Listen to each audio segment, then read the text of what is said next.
दोस्तों मैं आपके सामने लेकर गया था रॉन्ग नंबर का मतलब प्यार कहानी का पार्ट नंबर 12। तो अब मैं आपके सामने लेकर के आया हूँ पार्ट नंबर 13। तो पार्ट नंबर 12 में मैंने आपको बता चुका था कि सवा से समीन ने कहा था कि अगर तुम मुझसे बात करना चाहती हो तब तो मैं पैक करा सकता हूँ, वरना मैं किसी और के लिए पैक नहीं करा सकता। अगर तुम्हें मुझसे बात करनी है तो करो, वरना मत करो। अब आगे। समीर की इतनी बात सुनते ही शबा ने फ़ोन काट दिया। लेकिन शबा को चैन कहाँ पड़ने वाली थी। शबा ने अगले दिन फ़ोन किया कि तुमने अब तक 1.5 महीने के भीतर जितने भी SMS पैक कराए हैं मुझे टोटल अपना अमाउंट बता दो। मैं जिस दिन तुमसे मिलूँगी उस दिन तुम्हारे सारे पैसे लौटा दूँगी। तो समीर ने हंसते हुए कहा कि ठीक है, मेरे लिए इससे अच्छी क्या बात हो सकती है। इतना कहकर समीर ने शबा से कहा कि कब मिल रही हो। तो शबा ने कहा मिल लूँगी, अभी थोड़ा सब्र करो। समीर ने शबा से कहा कि अब सब्र नहीं होता यार, क्योंकि एक तो तुम्हें देखने के लिए बेताब हो रहा हूँ मैं, और दूसरी वजह तुम मुझे देने वाली हो। जैसे समीर ने शबा से ये कहा तो शबा ने समीर से कहा, ओए मैं तुम्हें क्या देने वाली हूँ। तो समीर ने कहा कि पैसे देने वाली नहीं हो क्या मुझे, मेरे SMS के पैकों के।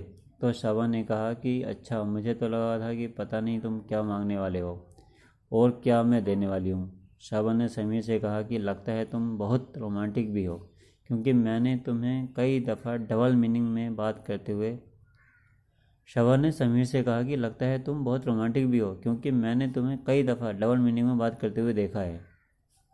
तो समीर ने शबा से कहा कि जब मिलोगी तो पता चल ही जाएगा कि कितना रोमांटिक हूँ और कितना हॉट भी हूँ। शबा ने कहा कि अच्छा, तब तो तुमसे जल्दी ही मिलना पड़ेगा। समीर ने शबा की बात का जवाब देते हुए कहा कि जैसा तुम्हें अच्छा लगे।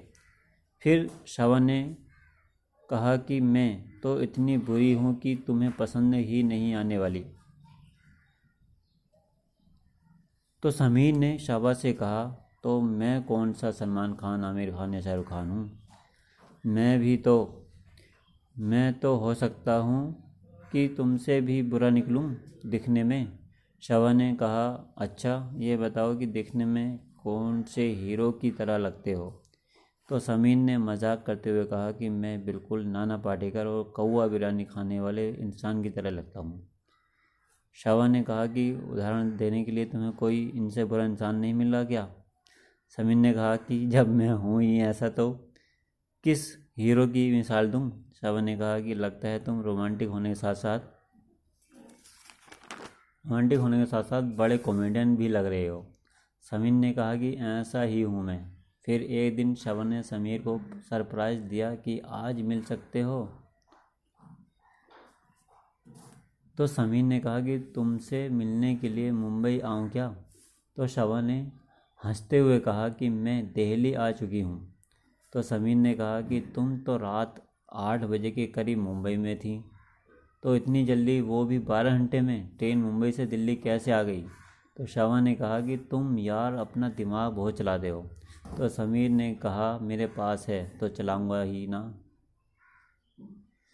अगर मेरे पास दिमाग है तो चलाऊंगा नहीं क्या। तो शबा ने कहा कि तुम्हारे कहने का मतलब यह है कि मेरे पास दिमाग नहीं है। तो समीर ने कहा कि मैंने तुमसे ऐसे कब कहा कि तुम्हारे पास दिमाग नहीं है। अरे तुम्हारे पास तो शायद मुझसे भी कई गुना दिमाग है। तो शबा ने समीर से कहा कि वो कैसे। तो समीर ने कहा कि तुम मुझे पिछले 1.5 महीने से झूठ पर झूठ बोलकर जो पागल बनाने की कोशिश कर रही हो, इस वजह से मैंने कहा है कि तुम्हारा दिमाग मुझसे कई गुना ज़्यादा है।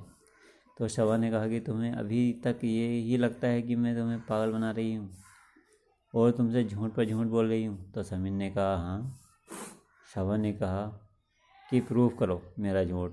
तो समीर ने कहा कि आज तक कोई ट्रेन ऐसी नहीं बनी जो तुम्हें मुंबई से दिल्ली तक 12 घंटे में ले आए, और दूसरी चीज़, आज तक कोई ऐसा वाउचर नहीं आया जो रोमिंग में SMS को फ्री कर सके। तो शबा ने कहा कि अच्छा, तुम्हें लगता है कि मैं जिस ट्रेन से मुंबई से दिल्ली आई हूँ वो ट्रेन सुपरफास्ट थी, नॉन स्टॉप आई है और उड़ती हुई आई है। अब ये पार्ट यहीं पे पूरा करता हूँ। खुदा हाफिज़। अगला पार्ट अगली बार लेकर के आऊँगा। तब तक के लिए।